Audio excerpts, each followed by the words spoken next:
Student Representative Nickie Antonio.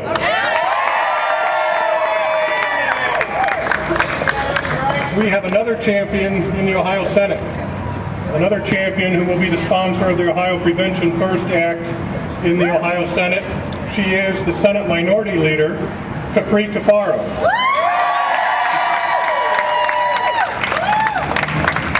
Thank you, Gary, and what a beautiful day to be out here. I don't think I can meet or match or eclipse Representative Antonio's unbelievable remarks. So appropriate. What a wonderful champion. Aren't we lucky to have her? And I see Representative Slesnik here as well, who sponsored Prevention First in the last General Assembly. We're very fortunate to have articulate advocates, men and women across this state that understand the value of advocating for women's health care and reproductive rights.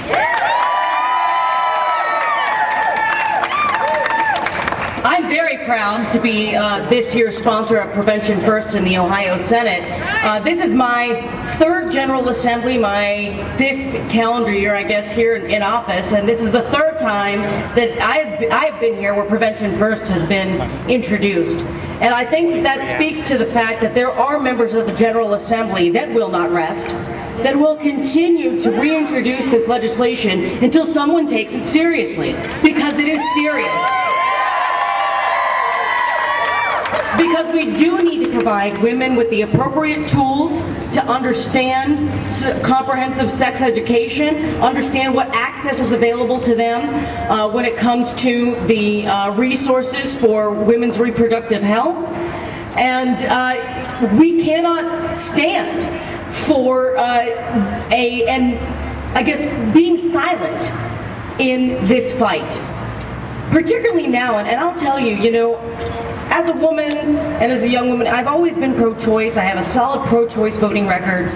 But you just kind of, you don't really, I guess if you don't really think about it, you just accept, yes, you know, I'm pro-choice, that's cool, and you don't really get into it. And then you don't realize just how important it is, just how much government is working overtime to take away these rights from you. And since I've been in the General Assembly, and this has been consistent since 2007, I have seen bill after bill that takes a direct attack on women's rights. That's right. So it's made me, I think, a little bit more committed, a little bit more excited, a little bit more engaged to have that resolve to make sure that that is protected. For many of us, we're spoiled in the sense that, and this is a multi-generational group here, but for those of us who were born after 1973, we, I think, don't realize.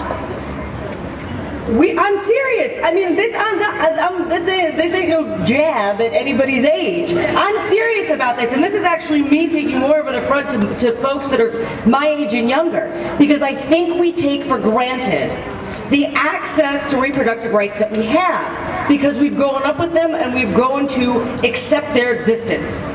And if we remain complacent and we don't speak out in venues such as this, then there is no guarantee that we will be able to continue to have access to those reproductive services and rights that we have had, that our mothers and grandmothers fought for, that led up to that 1973 decision of Roe v. Wade.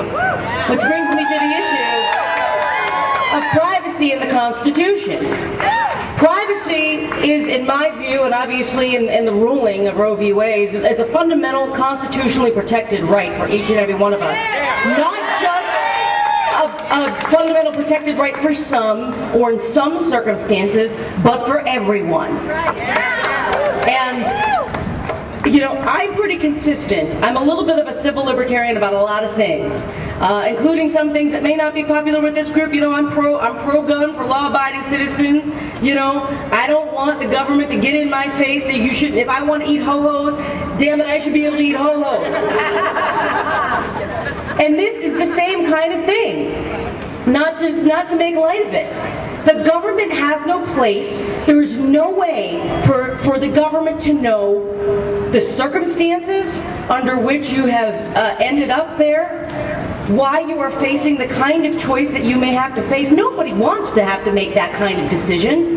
But nobody but you, your doctor, and your God is qualified to participate in making that decision. And the government is the last group of people that should be part of that conversation.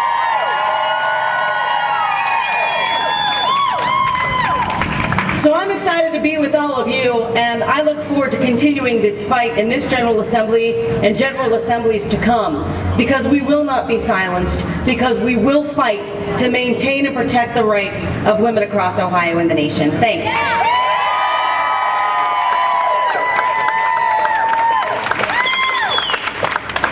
Minority Leader Capri Cafaro.